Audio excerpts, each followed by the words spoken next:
اور اللہ کی خوشنودی کے لیے حج اور عمرے کو پورا کرو، اور اگر راستے میں روک لیے جاؤ تو جیسی قربانی میسر ہو کر دو، اور جب تک قربانی اپنے مقام پر نہ پہنچ جائے سر نہ منڈاؤ۔ اور اگر کوئی تم میں بیمار ہو یا اس کے سر میں کسی طرح کی تکلیف ہو تو اگر وہ سر منڈا لے تو اس کے بدلے روزے رکھے یا صدقہ دے یا قربانی کرے۔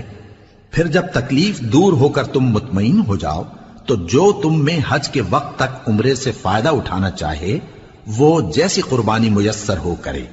اور جس کو قربانی نہ ملے وہ 3 روزے ایام حج میں رکھے اور 7 جب واپس ہو، یہ پورے 10 ہوئے۔ یہ حکم اس شخص کے لیے ہے جس کے اہل و عیال مکے میں نہ رہتے ہوں۔ اور اللہ سے ڈرتے رہو اور جان رکھو کہ اللہ سخت عذاب دینے والا ہے۔ حج کے مہینے معین ہیں جو معلوم ہیں، تو جو شخص ان مہینوں میں حج کی نیت